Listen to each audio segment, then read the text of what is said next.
Students, कैसे हैं आप लोग? मज़े आ रहे हैं? इन्जॉय कर रहे हो लाइफ? ओके, तो स्टडी भी साथ साथ करते रहो। स्टडी मत छोड़ो, स्टडी बहुत रिक्वायर्ड है, करनी ही पड़ेगी। ओके, तो स्टडी भी करते रहो और लाइफ को एंजॉय भी करो। सब कुछ करना है लाइफ में, अच्छे से पढ़ाई भी करनी है, सब कुछ करना है। हमने अब तक ई बिज़नेस से रिलेटेड बहुत सारी इन्फॉर्मेशन ली। हमने एडवांटेजेस देखे, प्रोसेस देखे, पेमेंट मोड वगैरह देखे। ओके, तो हमारा लिमिटेशन वाला टॉपिक रह गया है कि ई बिज़नेस की लिमिटेशंस क्या क्या होती है। क्योंकि अगर किसी चीज़ के एडवांटेजेस होते हैं तो बेटा उसके नेगेटिव पॉइंट भी होते हैं। पक्का अगर एडवांटेजेस हैं तो कुछ ना कुछ लिमिटेशंस भी होगी। ओके, तो आज का हमारा वीडियो है लिमिटेशंस ऑफ ई बिज़नेस। तो आप लोग आज स्टडी करेंगे कि ई बिज़नेस में कौन कौन सी प्रॉब्लम्स आती है, कौन कौन सी प्रॉब्लम्स फेस करनी पड़ती है, किसी की नज़र से भी, कस्टमर्स की नज़र से भी और मैन्युफैक्चरर या फिर सेलर की नज़र से भी। ओके, तो स्टार्ट करते हैं video. Welcome to my channel, this is Seema Sharma. आगे हम कंटिन्यू करते हैं हमारी लिमिटेशंस। चलिए, फर्स्ट देखिए, लो पर्सनल टच। ई बिज़नेस की एक सबसे बड़ी लिमिट यही है कि यहाँ पर पर्सनल टच नहीं रहता, क्योंकि सेलर और बायर कभी भी आपस में फ़ेस टू फेस कम्युनिकेट नहीं करते हैं, कभी भी आमने सामने नहीं आते हैं। सो दैट हम किसी बायर को बहुत ज़्यादा कन्विंस नहीं कर सकते, हम पर्सनली उसे विश्वास नहीं दिला सकते किसी चीज़ से रिलेटेड, या हम उसे ये नहीं समझा सकते कि आप गुड प्रोडक्ट परचेज़ कर रहे हैं, या इस तरीके की कोई भी चीज़ जो हम दुकान पे जाकर, शॉप पे जाकर जो परचेजिंग करते हैं या सेलिंग करते हैं, तो वो हम अपने बायर को पूरी तरीके से कन्विंस कर सकते हैं, उसके अकॉर्डिंग उसको प्रोडक्ट अवेलेबल करा सकते हैं, उसको समझा सकते हैं। पर यहाँ पर इस चीज़ की लिमिट रहती है, हम ये सब नहीं कर सकते।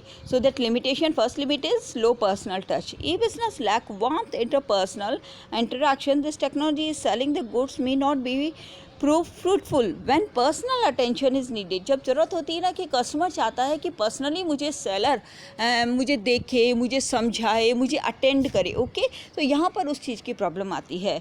The production of highly sophisticated product take place और products prove to be customize. कुछ प्रोडक्ट ऐसे होते हैं जिनको बहुत ज़्यादा समझाना पड़ता है, उनकी टेक्नोलॉजी कस्टमर्स को समझानी पड़ती है, बायर उससे रिलेटेड बहुत सारे क्वेश्चन और क्वेरीज लेते हैं। तो ऐसी कंडीशन में प्रॉब्लम आती है उन प्रोडक्ट को सेल करने की, और लो पर्सनल टच के कारण वो प्रोडक्ट इजीली सेल नहीं होते हैं। So that first limitation is low personal touch. Next देखिए, time lag between order and delivery. देखिए, ऑर्डर तो मात्र क्लिक में हो जाता है, जस्ट एक क्लिक करने से ऑर्डर हो जाता है, बट डिलीवरी में टाइम लगता है।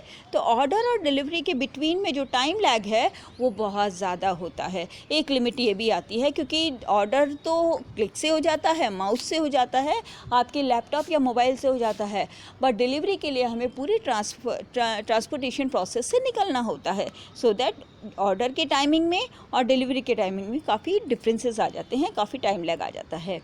Goods can be ordered just in clicking the mouse, but the goods reach the customer after a certain time period. काफ़ी देर बाद उसे मिलता है। So the customer willing to buy the product online need to have patience to own the product. मतलब अगर किसी को immediate किसी चीज़ की ज़रूरत है, कोई रिक्वायरमेंट है कस्टमर को, तो वो इमीडिएटली इस चीज़ के लिए प्रॉब्लम क्रिएट हो सकती है कि उसे ऑर्डर तो इमीडिएट हो जाएगा पर डिलीवरी इमीडिएट नहीं होगी, इसलिए वो शॉप से बाय करना, फिजिकली बाय करना ज़्यादा बेटर समझता है। तो एक प्रॉब्लम और क्या आई? टाइम लैग की प्रॉब्लम आई। नेक्स्ट देखो, नीड फॉर टेक्निकल नॉलेज। देखिए, ई बिज़नेस वही कर सकता है जिसको टेक्निकल नॉलेज हो, जिसको ई बिज़नेस से रिलेटेड टर्म्स आते हो, या जितनी भी ये जो कंप्यूटर वाली टेक्निक्स है वो सब आती हो, कंप्यूटर ऑपरेट करना आता हो। तो नीड ऑफ टेक्निकल नॉलेज, यानी हर कोई ई बिज़नेस नहीं कर सकता। ई बिज़नेस वही कर सकता है जो इसकी टेक्निकल नॉलेज रखता हो। ओके, क्योंकि इससे रिलेटेड काफ़ी सारी चीज़ें हैं जिनकी नॉलेज एक बिजनेसमैन को, ई बिज़नेस जो कर रहा है, उसे होनी रिक्वायर्ड है। Apart from the knowledge of transaction, traditional reading, writing, arithmetic, e-business required fair high degree of familiarity of parties with the world of computer, यानी वर्ल्ड वाइड कंप्यूटर की उसको नॉलेज होनी चाहिए। ठीक है, बहुत बड़ी लेवल पे इंटरनेट की उसे नॉलेज होनी चाहिए। This requirement is responsible for what is known as digital divide, that the division of society on the basis of familiarity and non familiarity with the digital technology.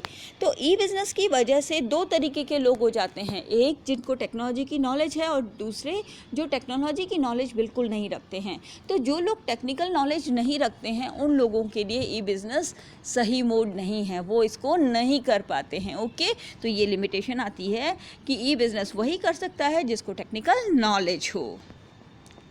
Next देखिए, increase risk, क्योंकि दोनों जो parties हैं वो एक दूसरे को face to face नहीं जानती हैं, ठीक है। तो इसमें थोड़ी सी रिस्क रहती है कि क्या वो बायर है वो फेक हो सकता है, या बायर को डर रहता है कि सेलर फेक हो सकता है या उसके साथ चीट हो सकती है, तो थोड़ा सा रिस्क इसमें बहुत ज़्यादा रहती है। Transaction take place over the internet, no party knows about the other party and the location of parties can not be located. Location पता लगाना ईजी नहीं है कि किस जगह पर है, उसका ऑफिस कहाँ है या उसका शोरूम कहाँ पर है, स्टोर कहाँ पर है, इसका पता लगाना पॉसिबल नहीं है। E business is hazardous in the sense of the sense that someone may enter your confidential detail and hack illegal access into the another party computer and through phishing vital information if internet is not used cautiously। अगर आप सावधानी से अगर internet use नहीं कर रहे हैं तो आपके अकाउंट को या कस्टमर के अकाउंट को हैक करके उसको मिसयूज़ भी किया जा सकता है। सो दैट एक और प्रॉब्लम, एक और लिमिट क्या आती है ई बिज़नेस में कि रिस्क इंक्रीज़ हो जाती है। ओके, नेक्स्ट देखिए, पीपल रेजिस्टेंस क्या है, लोग विरोध करते हैं। किस बात का विरोध करते हैं कि जितने ज़्यादा कंप्यूटर ई बिज़नेस के थ्रू बिज़नेस होगा और पीपल जो हैं यानी ह्यूमन बीइंग जो हैं, ह्यूमन रिसोर्स है जो वो अनएम्प्लॉयड हो जाएंगे, क्योंकि सारा वर्क किसके थ्रू हो रहा है, कंप्यूटर के थ्रू हो रहा है। और अगर सारा वर्क कंप्यूटर्स के थ्रू हो रहा है तो लेबर की रिक्वायरमेंट क्या हो जाएगी, कम हो जाएगी। सो दैट क्या हो जाएगा, अनएम्प्लॉयमेंट हो जाएगा, क्योंकि इसके लिए टेक्निकल स्टाफ ही चाहिए और टेक्निकल नॉलेज सबको हो ऐसा पॉसिबल नहीं है।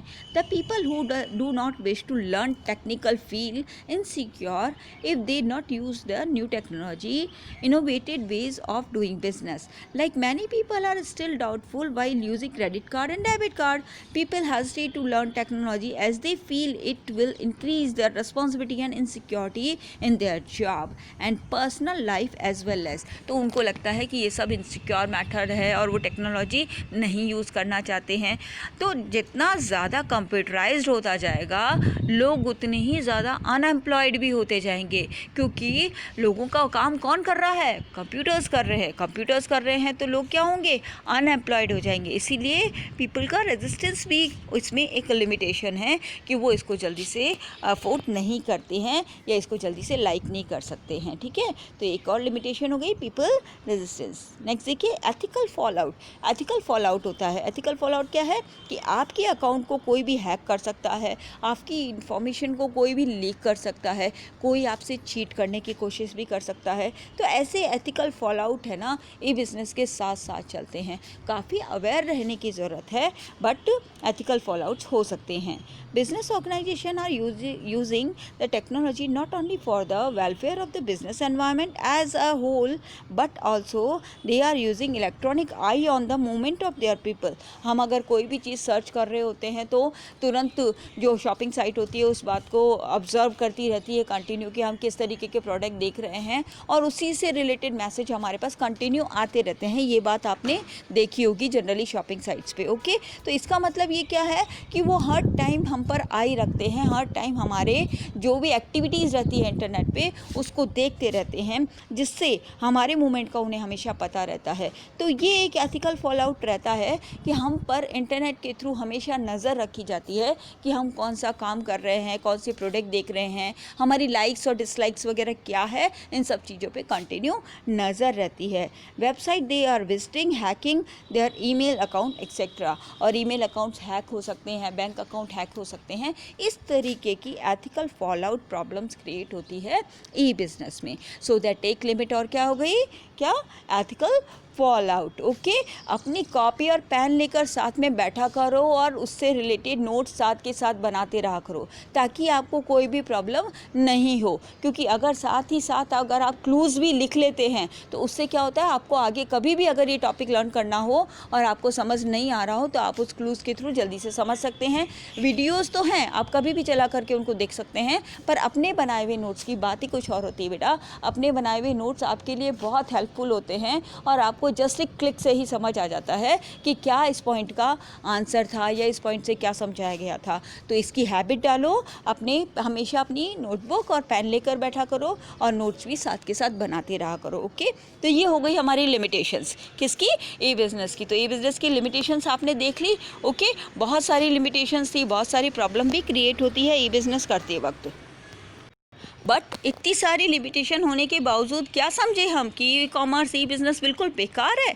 नो, हमें ये कभी भी नहीं समझना है और हमें आगे बढ़ना है, क्योंकि ट्रेडिशनल बिज़नेस अब धीरे धीरे कम होता जा रहा है और ऑनलाइन ट्रांजैक्शन, ई बिज़नेस अब कंटिन्यू इंक्रीज़ होता जा रहा है। So that despite limitation, e commerce is the way. E commerce एक बहुत बढ़िया वे है जिसके थ्रू हम बिज़नेस कर सकते हैं ईजीली, हम ट्रेडिंग कर सकते हैं, हम सेलिंग एंड बाइंग कर सकते हैं, हम इजीली बहुत सारे कस्टमर्स तक अप्रोच कर सकते हैं। हमने बहुत सारे बेनिफिट्स देखे हैं। तो ये जो टॉपिक है आपका, कि इस तरीके का क्वेश्चन अगर आपके पास आता है कि despite limitation e commerce is the way, तो आपको इस स्टेटमेंट को क्लियर करना है, इसके पॉजिटिव या नेगेटिवली आंसर देना है। तो आपको पॉजिटिव आंसर देना होगा कि हाँ, लिमिटेशंस तो इसमें हैं, बट लिमिटेशन के बावजूद भी ई कॉमर्स एक बहुत अच्छा ऑप्शन है, मोड है। ओके, तो आप इसमें क्या बताएंगे, बेनिफिट्स ऑफ ई कॉमर्स की, बेनिफिट्स ऑफ ई बिज़नेस बताएंगे कि क्या क्या बेनिफिट्स हैं ई बिज़नेस के।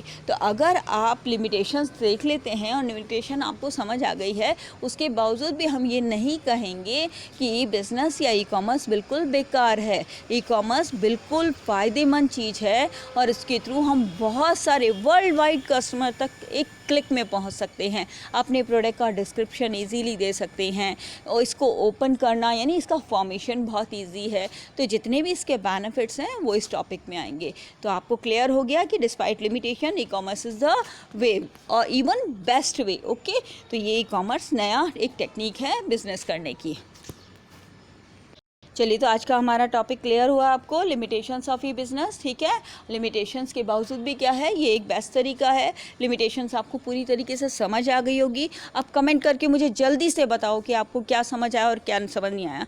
और मुझे ये बताना कि आप कमेंट करके सारे बच्चों को मुझे ये बताना है कि आपकी फेवरेट शॉपिंग साइट कौन सी है। सब मुझे यूट्यूब पे कमेंट करके इसके नीचे बताएंगे कि आपकी फेवरेट शॉपिंग साइट कौन सी है, जो आपको सबसे अच्छी लगती है शॉपिंग के लिए और जिस पर आप सबसे ज़्यादा फेथ करते हैं। तो आप मुझे अपनी अपनी फेवरेट शॉपिंग साइट का नाम लिखकर मुझे भेजेंगे। ओके, वीडियो को लाइक कीजिएगा, शेयर कीजिएगा। Bye bye.